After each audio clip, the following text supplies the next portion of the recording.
Week 5 is in the books, and as per usual, we're back for our weekly recap. Um, I kind of whooped your behind this week, so I think we should just kick it off with that because law of averages. I'm sure I'll lose 90% of the games next week, and we'll be all even. Yeah, yeah. I'm, the next episode we put up will be the predictions, and I'm feeling 100% confident about all these. I'm not. I had to. I mean, this is only the recap episode, but I had to pick my lock right before this, and I was like, "Who am I gonna lock?" I'm It not doesn't matter for you, bro. It doesn't matter. not ready. Like the Saints are on bye. Like, I don't know where to go. Yeah, let's get into what happened last week though. This is heading back a little while now. But Thursday night, the LA Rams went to Seattle and beat the Seattle Seahawks. Yeah, my coin flip lock. Just right. I mean that might change now. With Russ being out when the Seahawks play a team, I might not just flip a coin when they play another NFC West team and decide that outcome. But I did it last week for both those games, and I was right for both of them. So I'm feeling pretty good about it. Um, yeah, I think if Russ stays in for the entirety of that game, it's closer than it is. Even though Gino did have a heck of a drive there, like 98 yards, kind of ridiculous for a guy that's just been riding pine for the past 3-4 years. But I mean, it just reinforces what we've known. And even with Gino out there, I still think that they can win games. The NFC West is going to be wild, but uh, the Seahawks do seem like they're cementing themselves as like the fourth team in that division now after Russ's injury. Yeah, I don't know how long he's going to be out. It's crazy because we haven't seen Russell Wilson actually get injured basically in his entire career and leave the field for an extended period of time. So I kind of forgot that the Seahawks even had a backup quarterback on their roster at all. And his name is Geno Smith, which makes it even more interesting. But what do I think of Geno Smith? Like I don't know. I'm not really. Once he enters the game from the Rams' perspective, yes, the Rams should be able to finish off that game and win. They did, so they did their job. From the Seattle perspective, it's going to be really interesting to see how people view this from the outside in terms of like what do people expect out of the Seahawks without Russell Wilson? Because I can say it's a lot less for me, even though he had one great drive. I'm not ready to be like, oh yeah, I'm confident Oh, that this team's going to be able to move the ball consistently with him under center. yeah, I know. That Seattle team lives and dies by Russell Wilson, and right now Russell Wilson is not going to be playing, so some part of the ball is going to have to step up, and the defense doesn't look like it can. I mean, it's got it, Seattle's defense has. We talked about this in the offseason. You want to have superstars at important positions like the Rams do. The Rams don't have a lot of depth all over their defense, but they got a superstar pass rusher and a superstar corner. Awesome. The Seahawks have a superstar box safety and a superstar linebacker, Yeah, and then the rest of the team is crap. So having yeah. Russell Wilson be able to go out there and win you games, that keeps you alive, and they don't have him to do that. And Geno Smith has never been the guy to just take over a football game. So Well, I mean, soon enough they may get their first round linebacker from a few years ago to be a good number two option to Bobby Wagner. So then that would mean that they still have no pass rushers and still have no corners. So I mean, yeah, no, pretty down on Seattle at the moment. We'll have to wait and see where they're sitting when Russ gets back. Really. Mhm. Um, then we had the beautiful game Sunday morning that we talked it up so much. We were so excited to watch the Jets and Falcons play early Sunday morning. And I have to say I did not watch a moment of it live and I don't regret any of that. I watched the whole thing. Uh, just bigger fan than you are. I mean, yeah, they wanted to tax RT all the way back when, so we're gonna send them the Jets and Falcons to play football over there. It's just how it is. A little bit of revenge, even all these years later. Uh, no, this game is about as terrible as we both expected it to be. Um, the Jets were trying to lose the game in the first half, and then the Falcons were trying to lose the game in the second half, and I thought they were just still going to have that moniker of choking games away like they have all those like seasons before, and even this season too. They've just been blowing leads, and they did it in this game, and they gave Zach Wilson hope. But Zach Wilson's still maintaining that interception streak, so I'm loving it. I'm loving it, baby. Keep my narratives alive, please, Jets. Yes, this rookie quarterback thing is still treating us very strangely because it's like, yeah, Zach Wilson's really playing like crap, so I guess we kind of were right about that, but still, not even one of the rookie quarterbacks is doing much of anything. So, Yeah.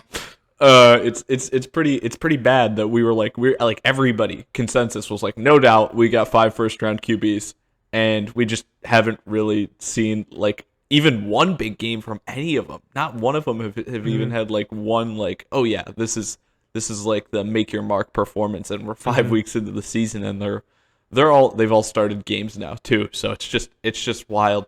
But yeah, I don't know. I don't expect much out of these two teams in the future either. Did you see anything from the Falcons that made you think any differently of them? Kyle Pitts kind of had his coming out party in that game, but that was because Calvin Ridley and a bunch of other guys were hurt. Yeah, Cordell Patterson, please just keep using him that way. Arthur Smith, I love you for it. It makes no sense at all, especially when you have Kyle Pitts and you're just like taking touches away from him by like motioning Cordell Patterson and doing all this crazy stuff, and also having Mike Davis, who was a really good back last season, and just reducing his carries to like nothing to get him involved. I don't get it, but I love it and I'm here for it. I love that that I talked about this with like Tennessee, how I really thought he used his tight ends well while he was in Tennessee, the head coach for the Falcons. And I'm just like, what is what are they doing now? Because I didn't think that he'd do what he did in Tennessee, where he actually got like all the tight ends involved. If he obviously has one guy who's extremely talented, but no, he's still trying to like play them all equally when you have one that's supposed to be a generational talent.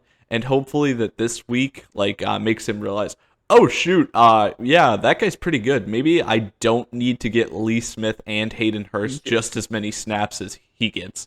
That's what I was gonna say. When you have Kyle Pitts, you don't need to scheme Lee Smith open. Like do it once every game, because you've seen on the Bills it works. It's gonna get you a big chunk play, or a touchdown if you scheme Lee Smith open one time a game. But don't do it multiple times. It doesn't make any sense. Ridiculous stuff. Oh, okay. Moving on. We had New England at Houston. This was the scare of the day for me, but I don't know.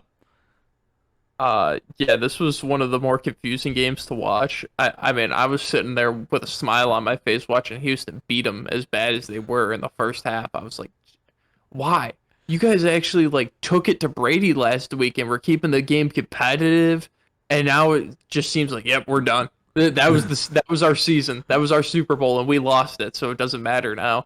Like they made Davis Mills look all pro, at least for half of the game. The second half, though, I think they kind of woke up a little bit. They didn't fully wake up, because even like into the second quarter, early into the fourth, they were still like really slow to get it.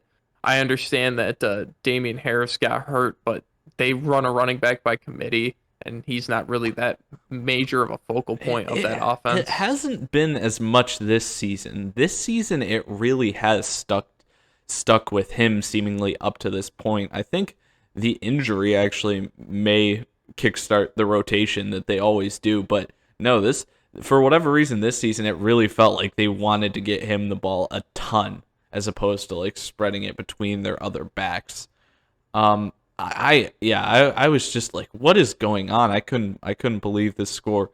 And honestly, the Texans may be able to pull this one out if they don't do the most one of the most absurd attempts at drawing somebody offsides I have ever seen. If you're going to do that, why do you choose to do it against a Bill Belichick coach team? That seems really strange. And then you also don't execute it yourself. I mean, it was miserable. And then they let the Patriots back into the game. I think the Texans should have probably won this one. Because honestly, that's a huge play in the game that they lost. And that's pretty disappointing from the Texans' perspective. Mm-hmm. In the end, we got the winner we thought we would get, but geez, I mean, I don't. There's some bad takeaways for both teams, but at least the Texans can say, "Oh, okay, we played close against these guys." I don't love either of the outcomes for either of the teams, though.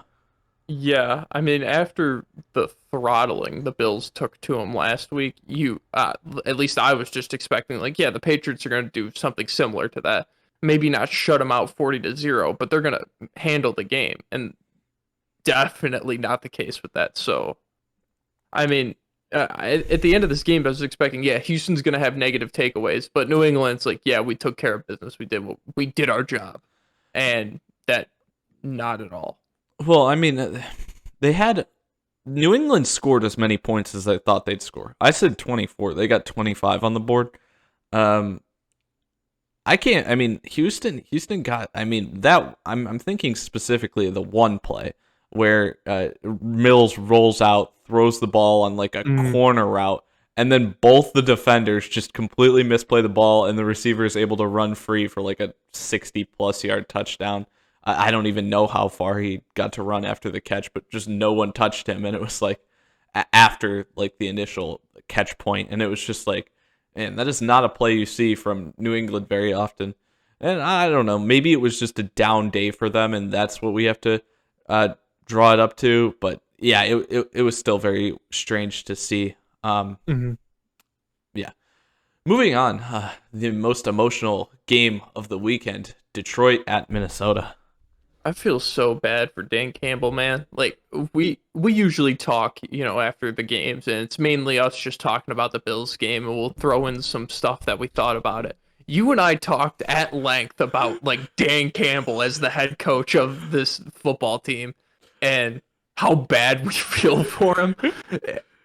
Which is wild because I mean the preseason when we watched the Bills play him in Detroit, it's like, yeah, it was a bad coach decision by Dan Campbell. I don't really know, but dude is a leader of men.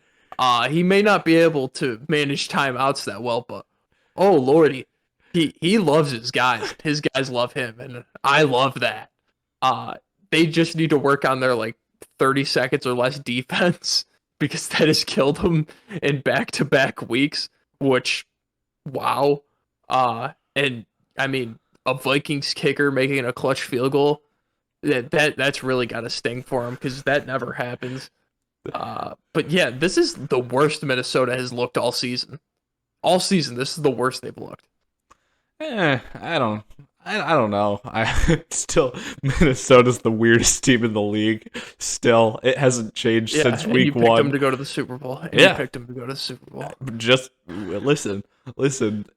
It's not over yet. We're only in week 5. I mean, one of these 0-5 teams could get going, and then. Wait, is there only one 0-5 team? Oh shoot, the Jags in Detroit. Oh, okay. Sorry, I even though we're talking about Detroit, I still like feel like Detroit should have won a game by now, while like the Jags just like no chance they should have won a game. No, yeah. Jeez, man, and now back to Minnesota and Detroit. Yeah, really, I'm still all over the place on Minnesota. I still think they're a good team. It's just like they just play to the competition's level so well, I guess. Like they always play exactly how well they need to be exactly at the point where the other team is at the end of the game, and then win by a few or lose by a few right at the end. So that's interesting. From the Detroit perspective, as you said, I can't believe that I actually like that man. That man looking into his soul is one of the most intimidating human beings I have ever seen. And I still just feel so bad for him because he wants to win so badly. And the one thing that I have to say that's good about this, coming from the Lions' perspective, is I don't think there's any way that you can fake that. And I don't think there's any way that those players in the locker room could not want to play for him. they've got to be so invested into him, even at 0-5, if he's able to show that type of emotion about the team. I mean, I don't know. I mean, that's the type of guy that, like, no matter like how you do as a team, you'd want to get like guys around him so you can be successful. But he's just got something that, like, I feel like he can like pull people together with like the way the type of human being he is. And I feel like even though that roster is pretty atrocious, which we've said all off season, and we're not surprised to see them at 0-5 in the regular season. I think coaching wise, they got the right guy at the helm, as long as he can get some guys around him that'll help him with the rest of the components of the team. Yeah, a real positive for them is, like, I've seen it with Detroit and other crappy teams when it gets late in the season and they just aren't trying in like December games at all because they know it means nothing. This team is definitely going to be trying in these December games to beat who is ever in front of them, because it doesn't matter for playoffs, but it matters for the guy on the sideline that is just bumping heads with everyone. Yeah, no, and they'll probably be like the Lions of usual, meaning that by the time they're playing their Thanksgiving Day game, it won't have much meaning for them, like, past like trying to get the last seed in the playoffs somehow, which they still usually don't end up getting to. But with that being said, I don't think it's a boring team. I think it's a team that you're still excited to watch because of, the stuff you've got, the emotions you've got behind them. And I feel like a lot of people have got to be rooting for them now just to get one win. So I guess moving on from that one, because really it's we got the real important stuff there. Philadelphia at Carolina. We both got it right. Everyone for their sports betting should come here, because I don't know. I looked around. Not a lot of people picked Philly to win this game. But you and I both agreed on it, which is wild. Yeah, this game was a real stinker. Watching it was hard to watch. It seemed like both teams were just trying to like throw it away at a certain point, and Carolina hasn't gotten the memo that this is the modern NFL now. If you want to beat a team, you got to step on their throat and just pull out the win, instead of playing conservatively, playing prevent defense for the length of the game after halftime. He's like, oh, we're up 26-3 or 26-13 or 10, whatever the score was. It's like, this is good. This will suffice. We just need to stop them. We just need to stop any big plays. And that doesn't work anymore. So I don't even know why they're running it. And that's what killed them. And it's also special teams mishaps, and that doesn't help when you're playing very conservatively and running prevent defense for an entire half of football. Yeah. So I mean, I just was looking at it like, okay, I was like, I guess we were wrong. Like, in the first half. First half is coming to a close, and I'm like, I guess we were wrong. But I mean, they're still not out of it yet. Like, Carolina needs to put this last score on the board to put them away. And the longer it went without them putting that last score on the board to put it away, I'm like, dude, you can't leave this door open. It's too much. It's too much. And of course, they left the door open long enough, and Philadelphia got back into the game and was able to beat them, like you and I both said they would. I'm really surprised how it went down. I don't think I saw that coming.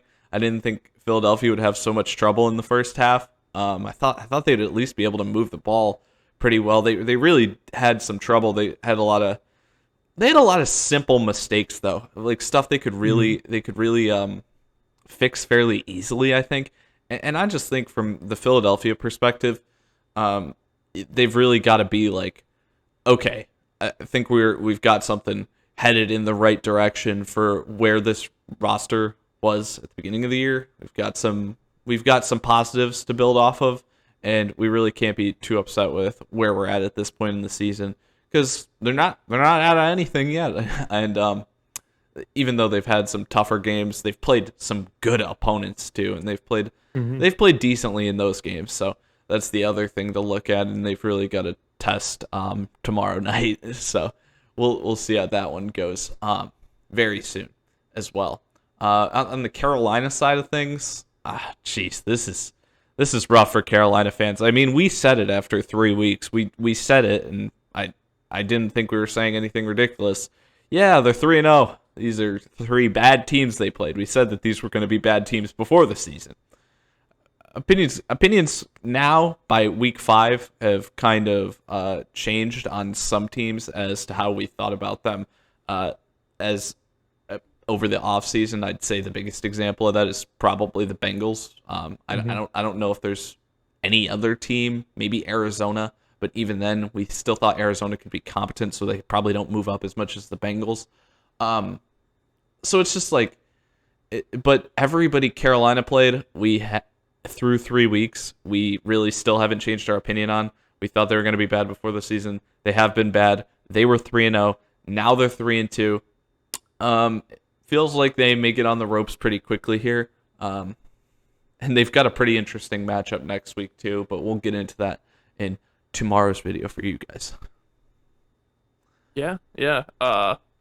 Carolina just, I mean, all those teams that stayed like 3-0, 4-0, through the first handful of weeks, it was like they just seem like pretenders, and I mean that's kind of being reinforced now with these new games that are coming in. Carolina, I don't know if they were the biggest pretender out of all of them, but they definitely were in that group. Yeah, I agree. And now we've got one of our favorite team, actually two of our favorite teams to discuss in this one. The New Orleans Saints visited the Washington football team. Yeah, I'll never pick against Jameis when it's his good week ever again. It has lost me, I think, 4 straight or whatever when I've alternated on like the days I shouldn't or the weeks I shouldn't. But yeah, no, it's the bye week now. So when he comes back from that, that'll be a good week because this is a bad week. We don't know how it's gonna come out now. No, because it was simple before. It was bad, or it was good, bad, good, bad, good, and now there's a break in it. So does the break mean that it would have been bad that next week and then it's going to be good the following week? Or is it just like, oh, we can just go over that and it's going to be good, bad? I'm going to have no idea how to pick in week 7. I'm going to be freaking out about that game. But this was my lock of the week, so thank you, Saints. Yeah. I mean, I caught a little bit of this game when it happened, went back and watched it. Taylor Heineke tried his hardest to like keep him in this game, but he also had some boneheaded mistakes, which I mean, I think Fitzpatrick, if he was the quarterback there, would still be making some boneheaded throws, probably more than Heineke would. Showed more of his athleticism this week as well. But Jameis Winston and Marquez Callaway, that connection is deadly, man. That connection is so good.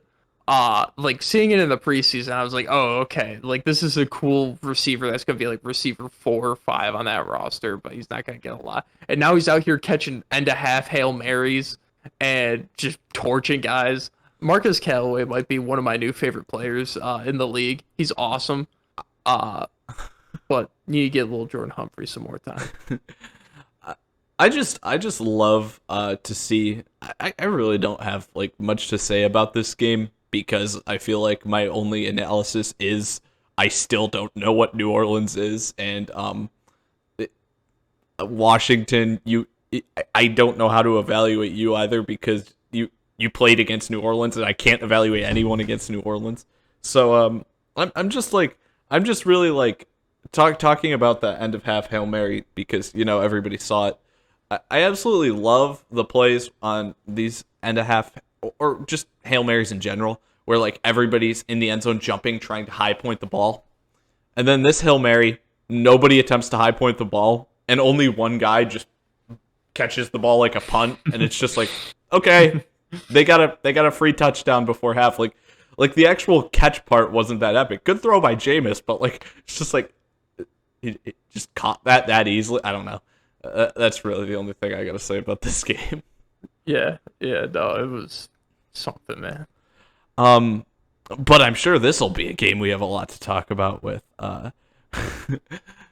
Tennessee Titans visited the Jacksonville Jaguars. Yeah, no, this game ended up how I thought it was going to. Not like what went on in the game, because I mean the Jags did keep it close there for a bit. Not at the start. I mean Trevor Lawrence throwing that pick six, or I don't know. Yeah, it was pick six right off the bat, right? I don't know. He threw a pick and they scored like almost right away. Whether it was a pick six or not, I don't know. So that happened, and I was like, yeah, this game. And then James Robinson broke off a big run, but Urban Meyer isn't satisfied with that team having like 200 rushing yards. He needs 50 more. He needs a 250 split because it's Urban Meyer, and geez, he is the anti-Dan Campbell. Um, Yet, I don't know about this Jags team, man. It like you said the same thing with like New Orleans and Washington, how it's really hard to evaluate them. I don't think it's hard to evaluate the Jags, but it's just like I don't want to, because I'm like this team's so bad. Like this team is way worse than I thought they would be this season. Like we talked about like, or you just said like Cincinnati better than we expected, Arizona better than we expected. I expected the Jags to at least have a win by this point. Yeah. No, I know. Um, this, I mean, I thought Urban Meyer was going to be able to be the guy to come in and actually take control of the locker room, and he has not done that at all. And the only thing that he has done in terms of controlling the locker room is completely lose it with his actions off the field. So since that's happened, that means that you have to go, oh, okay, who on this team can take control of the locker room?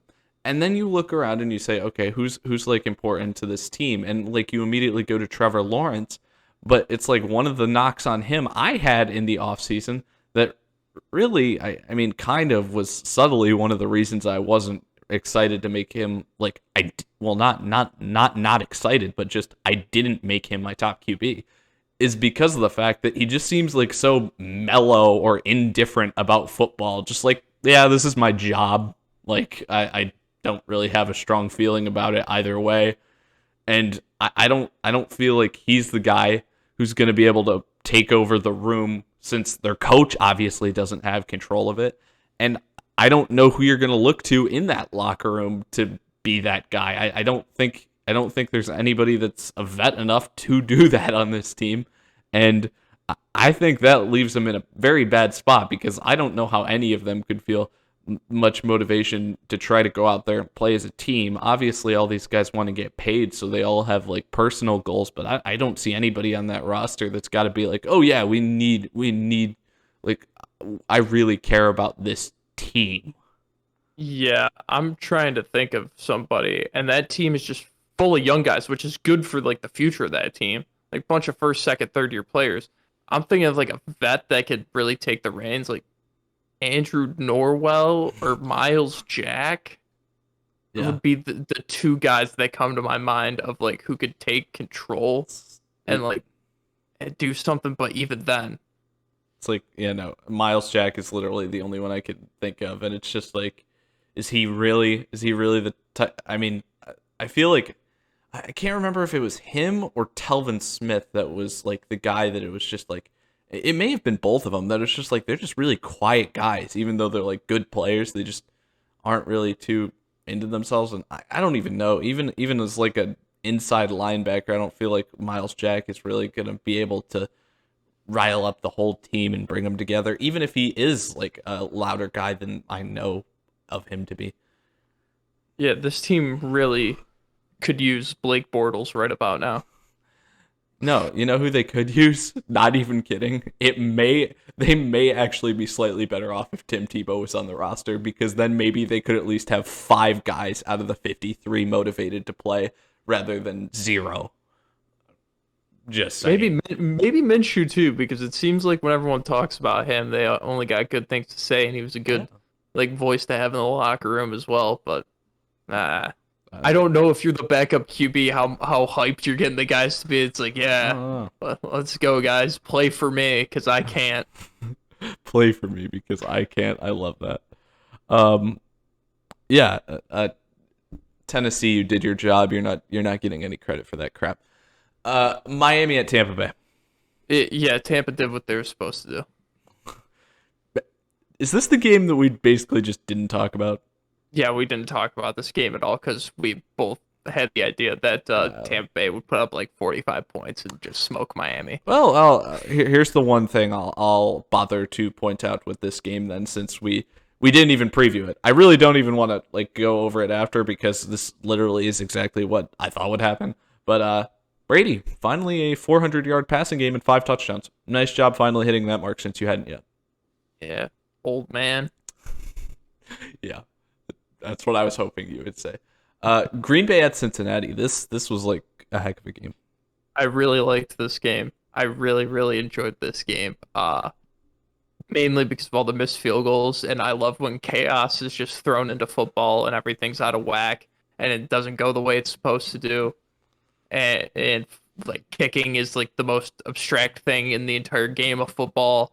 Like it's not really an athlete, and then the whole game can ride on him, and then it goes to OT, and you got a whole riding on this, and then the kicker kicks the field goal, and he thinks he makes it, and the whole stadium thinks he makes it, but he actually missed it, and he just hit the flag. It was amazing. I loved every bit of it, and then Mason Crosby makes it because Aaron Rodgers was standing on a different side, the sideline.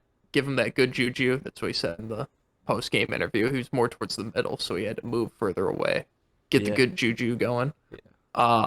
Yeah, no, Cincinnati might actually be legit, which is wild to think about. Because I just thought that they were going to be a bunch of bums, especially with Zach Taylor as the coach. Well, not a bunch of bums. I mean, I like Joe Burrow and Jesse Bates. And every other week. But with Zach Taylor, yeah, man, I might start recognizing him now. Last week praises Zach Taylor. This week Zach Taylor burn. Don't worry, Cincinnati fans. We'll keep this up, okay? We'll make sure that every other week we either praise your coach or completely trash him. I got a whiteboard chest off screen. I got a tally keep on it. I gotta even it out every week. Yeah, no, I'm loving seeing that this Joe Burrow and Jamar Chase connection is working.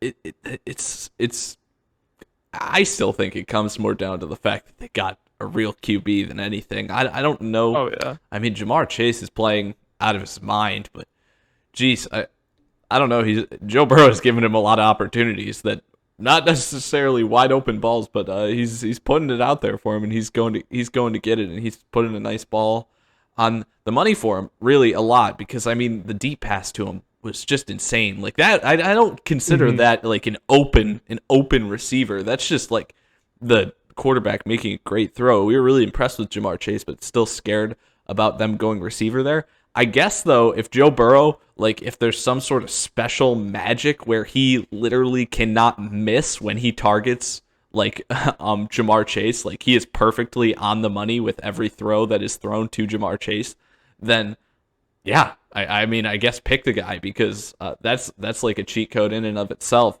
But that connection's looking great. And then really it's funny because as from an outsider's perspective, not like mainstream Bengals fans, it's kind of hard to like analyze this team much past that, because it's like this is all the highlights we're seeing are literally just those two. So it's like what do I look at? But I mean, I do think it comes down to a lot of these. I mean, all the teams now that anyone's hyped about have a QB playing at an exceptionally high level. I mean, who's the best team in the league right now that doesn't have like a QB that's playing at an exceptionally high level? Tannehill? Like, are the Titans playing well though? Are they like at this moment? Like, I agree with you, but it's just like so much is riding on QBs nowadays, and I feel like in recent years we've had teams with good records at this point, that just have mediocre QB play. But early in this season, it is like entirely coming down to quarterback play. which is just it's cool to see. I mean, it's enjoyable to watch good quarterbacks play, so that's nice. But yeah, I mean, I actually talked about Evan McPherson in the preseason and how I thought he was going to be pretty good from what I saw in him in the preseason. And I still think that he missed kicks by like one yard at the most. Two of them he missed by like 1 yard. Mhm. Mason Crosby like really missed kicks. McPherson didn't really miss by much on both his misses. And but the one thing I do wonder is just like how in the world did he think that kick was good? I have no idea how he convinced himself that kick was good. The only way that I can see that he thought it was good was he thought it went right over the upright, and it like hit the flag when it was flapping up, and he hit it. That's the only conceivable way I can see that he thought he made it. But Packers, if you want to make a nice little postseason run, maybe it's time to take Mason Crosby out to greener pastures. He's starting to get a little gray in the hair. If you can't be making kicks like that, then you take Mason Crosby out back like Old Yeller. Yeah. You want to keep Aaron Rodgers around. It's time to Old Yeller Mason Crosby. Yeah, I think that's the point to end on with that game. Denver at Pittsburgh.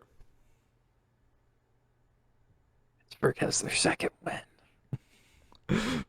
They do. Oh no. Well, I mean, the Pittsburgh should have ran away with this game from the looks at the start of it. I thought Denver was going to like handle them, but they didn't.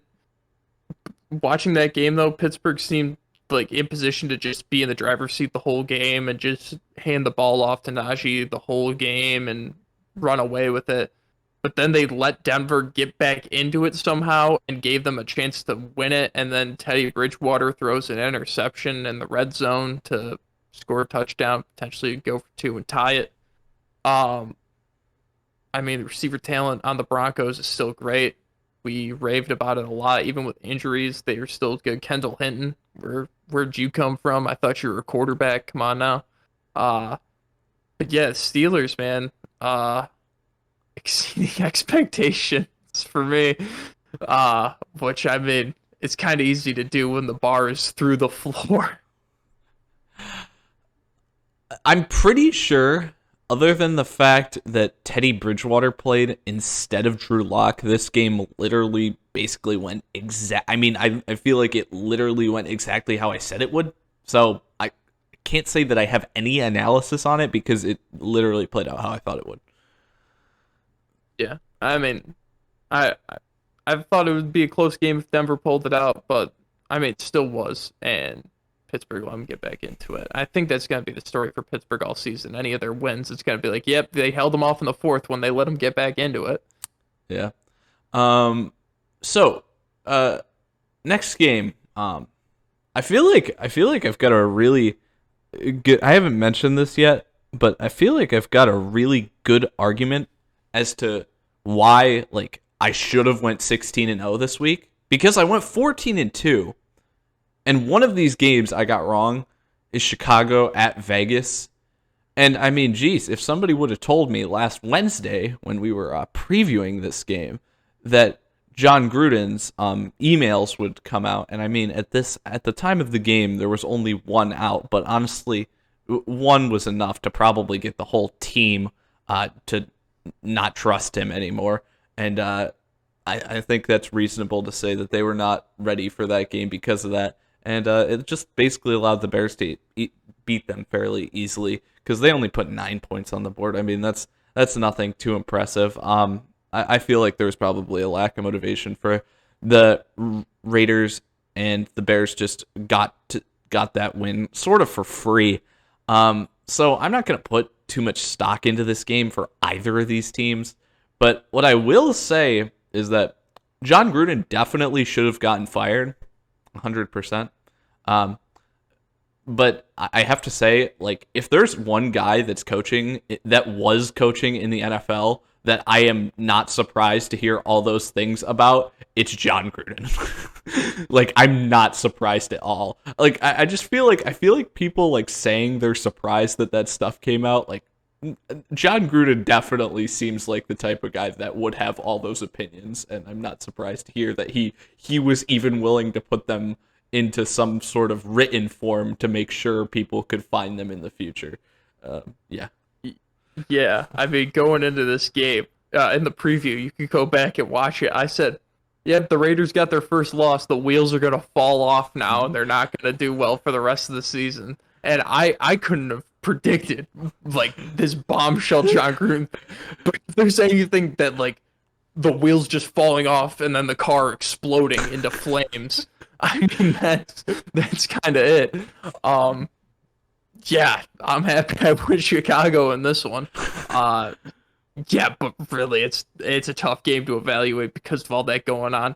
I even think Vegas's game next week is going to be a tough one to really evaluate because it's going to be an interim head coach taking the reins for the first time. I don't even know about that. Like I'm interested in it. Like I feel like this team may be more excited to play now that John Gruden's gone.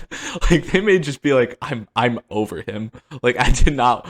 I don't know. I don't feel like I'd be too bought in if I was his player. I mean that may be the reason that I said what I said about like I'm not surprised to hear that he's like kind of an awful human. That I was already like I was just already my opinion of him was like I really wouldn't want to be his player. But yeah, I mean, I don't know. It may actually help the team, which is kind of ironic. But yeah, and then to go back to my earlier point because I didn't really finish it off. Yeah, 14-2 this week. That game, there's no way I could have seen that coming. And then the only other game I got wrong was the LAR at Seattle game, which I wasn't expecting Russell Wilson to get hurt. So I mean, they may have still lost, but it's a decent excuse. Yeah. Speaking of excuses, this next game, Cleveland at LA Chargers. Yeah. I mean, I went with Cleveland in this one, but my Chargers narrative still stays the same because I think that they're going to be great. You also said something similar to that too in the offseason. You said this team will go as far as Justin Herbert goes, and right now, kid's kind of mounting up an MVP campaign. So.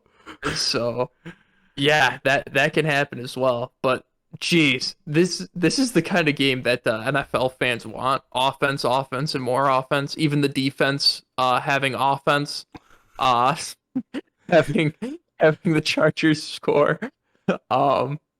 Yeah, no, this game was wild through and through because of of just all the offense. And I mean, the Chargers, they can win a lot of games, but geez, dude, you need some defense. I did not watch the game. I told you exactly how I mean, it's one thing to say like a week before, like what was the game earlier? Pittsburgh-Denver, where I said that game basically went exactly how I thought it would, like a week before the game happened, right? And it's kind of cool to be able to say that a week before I knew what was going to happen in a game. It's even cooler to be able to say that when we were talking about this game 6 months ago, I told you exactly what would happen. Because I didn't watch this game, but every single thing I heard about this game was that the Cleveland Browns absolutely dominated running the ball versus this Chargers defense, and the thing that kept them in the game was Justin Herbert.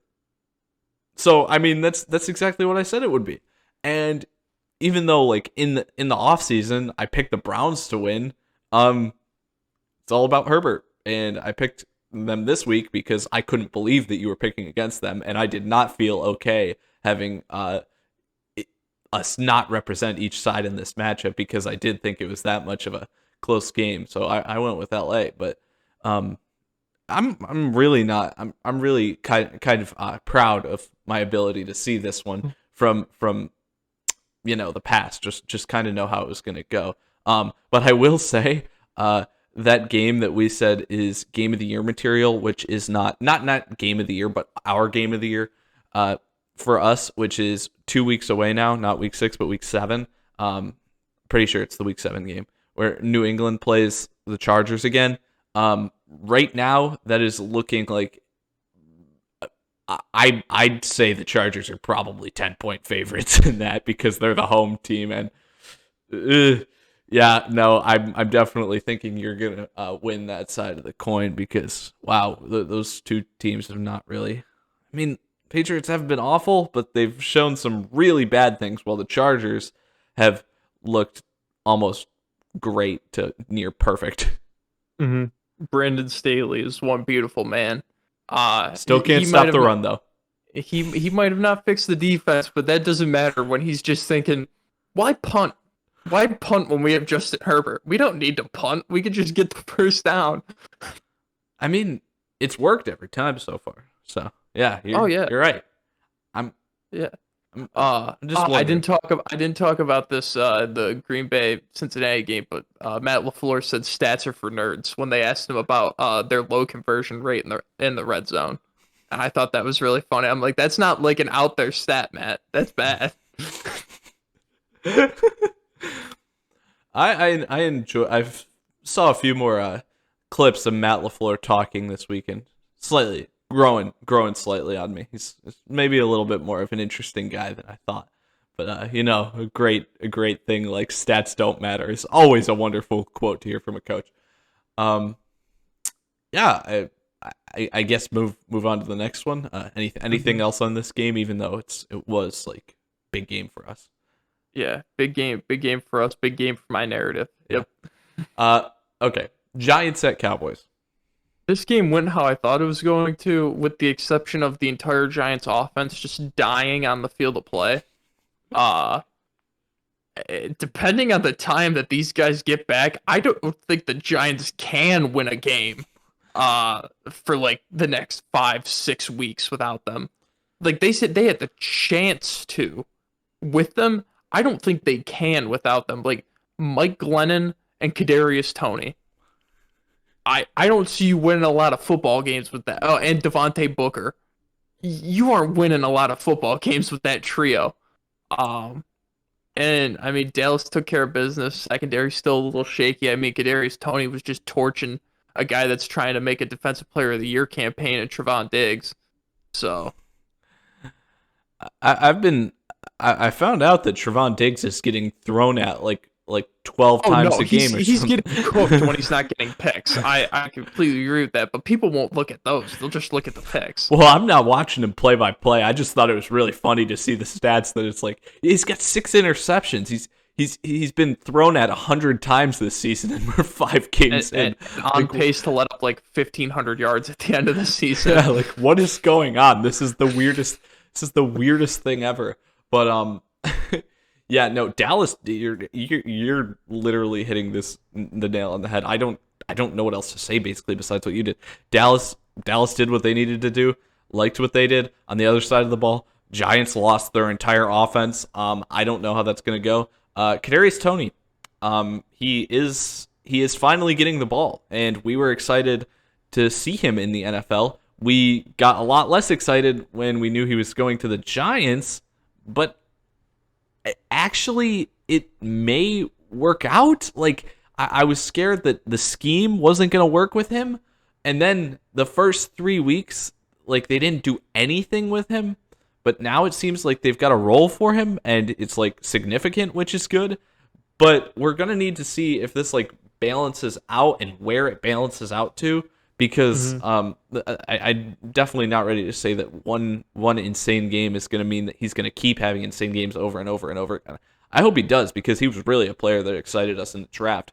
But I think you're also right about the fact that I don't think he alone is enough to lift this team past all those injuries, where this offense already wasn't one that we were writing home about.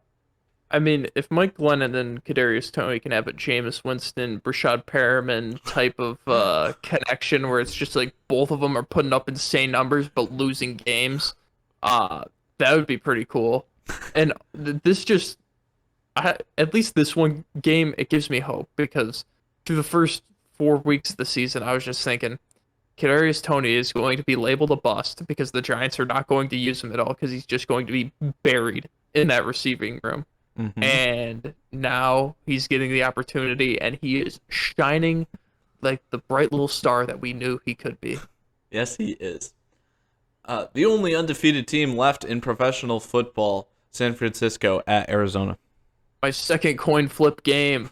Uh yeah, I got the Cardinals and I got it right. Um yeah, Trey Lance's first start. I mean, San Fran's offense is banged up. They're missing a lot of guys. Defense is banged up. This team, I think, is the definition of banged up. They were healthy for that Super Bowl run a couple years ago. Now it's like that just seems like such a far distant memory because they're just struggling with all these injuries. But I mean, Cardinals did what they were supposed to do. They pressured the rookie QB, forced some mistakes from him. Trey Lance did show some great flashes though that I like to see. Uh, and then the offense, I mean, it was slow, it was meticulous, but I mean, they got the win, so I'm not going to complain about it. They showed that they can win in a variety of ways. Whether it's not just putting points up on the board, they can also win in a defensive game as well. Is Deebo Samuel still leading the league in receiving yards? He might be. He may be, but I feel like he's cooled down, and that's sad because I was really loving this Deebo Samuel out of nowhere leading the league in receiving yards. That I would have absolutely loved that. As for what went on in this game, pretty boring. Trey Lance, 10 points. That's pretty lame. Kyler Murray, the guy I said after week 1, probably MVP favorite. I mean, they're winning a lot of games, but even with them winning a lot of games, he's not playing at a level enough now that I think he would be considered for MVP. He's getting too much help. You can't get that much help, even if you're really good. I think somebody like Herbert, Allen, or even Brady may be at the top of it, honestly. Which He is wins MVP. crazy at his age. I feel like he's got to have a few bad games because of his age.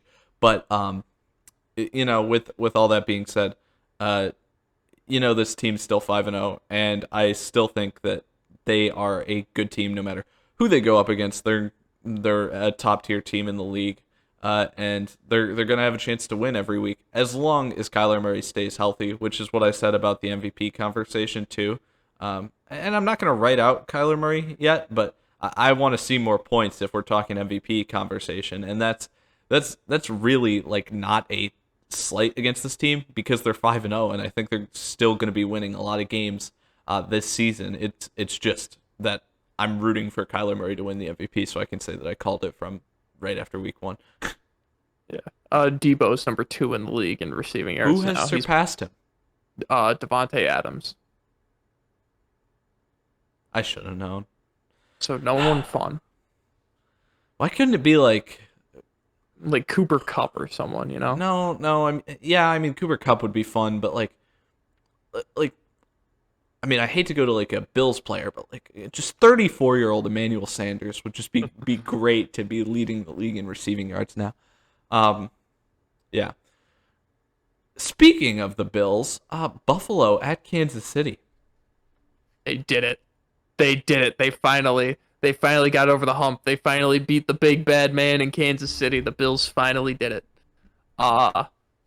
Josh Allen looked really good. I mean, second hurdle of his career. A Josh Allen leap year happens every 3 years, not every 4. It's a little misconception. So you might want to fix your calendar based on that. No, the offense was humming. The defense looked really good. I mean, the Chiefs' offense still looks good. That ridiculous play where they didn't know who the QB was, and that was funny and ridiculous and wild. But I also think that sums up like the Chiefs team as a whole, where it's just like, yeah, look at this cool thing and all this, and yeah, we're gonna score, and then we're just gonna let up a touchdown the next drive. Yeah, look at this. Look at this. Look at this. Look at that. Like they're like showing. They're like it's like initially they showed up on the block and it was like, look at this, and every single thing was like, wow. And now it's like not only do they get the wow every so often, but they also get like the disgusted look. Like what did you bring this time? Because and that's basically all the turnovers. No, it's very interesting that this team is still having turnover issues. I'm just trying to put them on someone, really. Like, I'm trying to figure out what exactly it is, because Okay, we got the Rousseau one. The Rousseau one's just an insane play by a defender. You can't even give that to anyone. The other interception is completely on Tyreek Hill, not on Patrick Mahomes. So that means neither of those two so far are on Patrick Mahomes. And then the third one is at the end of the game where he's just pushing. He's not the only reason he doesn't catch that snap is because he's like so focused on how much he has to do to even try to attempt to come back in a game that's already completely lost. And I mean, yes, that one's on him, but the game is lost at that point anyways. It doesn't really matter. So from their perspective, I mean, you just gotta clean those up, and they gotta be comfortable. They gotta get comfortable. The nice thing about Kansas City at this point is that everybody now has seen exactly what they have to do to beat them, which means everybody will be playing that defense to beat them the next 12 games of the season. They have 12 games to get prepared for the playoffs. The thing that's bad about getting these early losses is that they've probably already lost themselves the ability to have any sort of high seed, if not even win their division. They may have already lost it. Just depending on how they do have another game against the Chargers, which is going to pull them within one of the Chargers, but then the Chargers need to drop another one, and they need to be perfect besides that to win the division. That's a pretty tall task right there with how the Chargers look.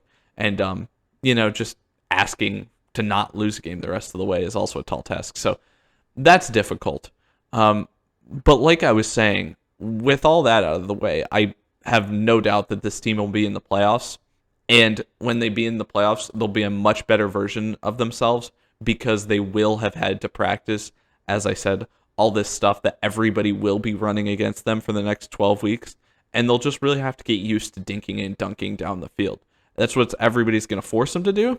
And if they don't turn the ball over when they're dinking and dunking down the field, which they really hadn't necessarily done, even though the defense has been absolutely atrocious, if they can dink and dunk, they're still not getting stopped. They're not punting. This team is not punting the football. They're not even really settling for field goals either. It's either touchdowns or turnovers. They get the turnovers out of the way. That means their defense only needs 1 or 2 stops a game. And that means that they're going to be a pretty scary team still when January rolls around. It's not a great recipe, but I think that's the point we'll be at. And I think this team will be by far the best wild card team we have in the AFC, if not somehow figure out how to pull the division back in by the end of the season, because they'll figure themselves out. They've got way too much talent not to. As for the Bills, Josh Allen going absolutely insane. Thankfully, he is fully settled in and calmed himself back down from the first 2 weeks of the season. It must have just been the contract actually really kicking in or something. I don't know, or something else we couldn't have known about off the field. But yeah, no, he's settled in now. Now that he's settled in, he's back on the playing level that he was at last year, and it's absolutely tremendous. Especially watching the highlights from this game specifically. I mean, it's fun to look back at a game and have like 2-3 highlights to look back at and be like, wow, look at what our team did. There are so many plays that I can point to for the Bills as a team the other night that were just like jaw-dropping plays that I'm just not used to our team making. The Rousseau one, the Hyde pick six, the Josh Allen hurdle, the Josh Allen deep ball to Emmanuel Sanders, the Josh Allen to Dawson Knox deep touchdown, and there's even more beyond that I'm forgetting.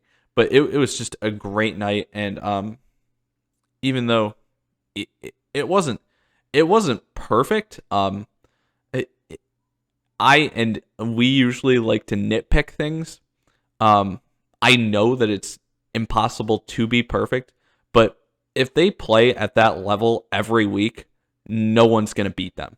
That wasn't a perfect game, but if they play at that level every week, no one in the NFL should beat them. Mm-hmm. Yeah, they got all 3 phases of the game humming for them right now. It's very, very weird to see as a Bills fan the team be this competent in every stage of the game. Last thing I gotta say about the Chiefs is all these great safeties in this draft. You and I, we were gushing over like 20 safeties when we were doing our draft evaluation. So many safeties, we couldn't make up our mind on our top 5 and have it be consensus. the Chiefs. Why didn't you take one of them? There were guys still in the 7th round. You like guys with off the field issues. Why didn't you take Paris Ford? No, you got to keep Dirty Dan in there to get cooked.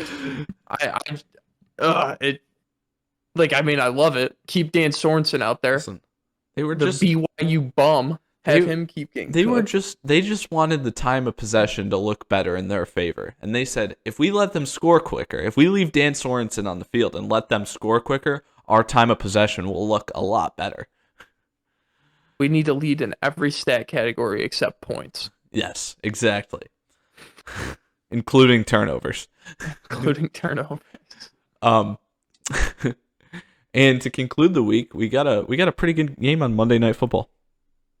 Yeah, looked like the Colts were running away with it, and then, I mean, I don't know if Lamar had a bathroom emergency that he had to attend to, but I mean, it kind of reminiscent of the Browns game last season with him, where he just like got it together at some point, like it just started clicking, and then he threw for over 400 yards.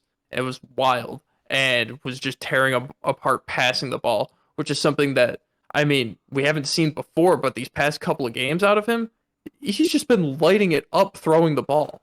I mean, he's another guy that's putting himself in that MVP contention, but at the same time, the Colts defense was getting worn down and battered, and injuries were taking guys out during that game. But, I mean, Baltimore's going in there with their own banged up roster, so I'm not really going to hate on them for taking care of business on a team that, I mean, we were expecting them to handle. They didn't, but you still got the win. Yeah. This is such a weird spot for them to be in because obviously with everything Lamar Jackson did, you basically have to be like, oh my gosh, he's really getting back to like another level of play that's like he's definitely one of the top QBs in the league. The problem is the supporting cast has kind of deteriorated around him. And what I actually think of this team is that they're probably the worst of the 4+ win teams in the NFL. Arguably, even with like 3-win teams included in that, you're probably I don't know if you'd say that they're better than a lot of the 3-win teams around. So it's still tough to know what I'm thinking exactly about this team. They're in a very tough division still, but they've got a quarterback playing lights out, and that's going to give you a chance every week of the season. So it's tough, but I'm probably leaning right now with how I feel about Baltimore because we're not really surprised with what's going on with Indy. I feel like Baltimore's the real talking point here. We said with Indy that they would probably be at this point because we saw what their schedule was before the season. But with Baltimore, I'm feeling like even though they've got a good record, I'm feeling a lot lower on them than where their record has them sitting at. But I'm feeling a lot better about their quarterback than I probably was before the season started, which is a dynamic not very many teams have. No, I feel the same way. Lot of respect gained for Lamar. He has been balling. It's just, yeah, the team around him is kind of stinking up the joint. And I can't really say that it's any fault to like how the team is assembled. Maybe the receiving core it is, but injuries. And even injuries apply to the receiving core. Rashad Bateman is out. Right? He should be coming back this upcoming week. But losing your top 2 running backs, losing your number 2 corner or number 1, depending on how you view Marcus Peters, it's tough. It's tough for a team like that. And guys on the defensive line, Derek Wolfe. Yeah, it's tough to come back from that. But, I mean, Lamar has them winning games, and it's not sustainable to just have your QB going out there and winning game. Like, I don't think the way the Chargers are playing football is really sustainable, where it's just like, yep, Justin Herbert, you have to go and win us this football game. But Justin Herbert has more talent around him. I get that. But with Lamar, it's like Russ. Right now, Lamar is like Russ. Or, I mean, Russ is hurt now, but it's just, yep, you have to win this game for us because the other guys on the team cannot do it without you. It's so funny. I've got a few things like that all come back to this game that I want to take note of. So Baltimore has already played 2 Monday night games this season that have turned into 2 amazing games, especially like in terms of the endings of those games. They both ended in overtime. So I mean, those have been great. But now they've just got a stupid 1 p.m. slot on Sunday that can't get moved because it's too early in the season. Where they play the Chargers. The Chargers go to Baltimore to play. That is a very exciting game, and I wish that could be Sunday Night Football instead of Geno Smith heading to play against the 2-3 Pittsburgh Steelers. But it's early in the season, so we can't change Sunday Night Football yet, which is just absolute stupidity. I don't like that at all. But also on top of that, just I don't know. I'm really interested to see how that game goes next Sunday because I think it'll tell us a lot about both those teams. Yeah, yeah, no. Very excited for a lot of the games on the upcoming slate. Hopefully, I can improve my record. Speaking of your record, what is your total record sitting at right now? Total record? Yeah. 50-30. I am at 55-25. Oh, so I'm right there nipping at your heels. All right, it's not too big of a difference there. Yeah, how'd you do in upsets this week? In upsets this week, I went 2-2. Went 2-1. And your lock. Who'd you lock up again? I locked the Rams up to beat Seattle at Seattle. What does that put your total for locks at? 4-1. Oh man, you missed one lock. I'm so disappointed in you. I'm 2-3. I'm on the comeback. It's 2 in a row. Better watch yourself. Better not get any locks wrong. You don't I don't plan on it. I don't plan on it. You don't seem too worried about that. Yeah. 14-2 this week. Just want to mention that again because the only reasons I even lost games this week is because of completely unforeseen circumstances that there's no way I could have known about. Yeah. Same here. I think you lost a few more games than I did. Only What was your weekly record? I went 11-5. Okay, that's not even bad. I don't know how you did that though. Okay. Yeah. Alrighty. I think that's it for the recap. Catch us again tomorrow. If not, if it's Thursday, check to see if our prediction video is up yet, and check that out if you'd like. Yeah. Thanks for watching. Are you all set? Yeah, I think we can cut this here.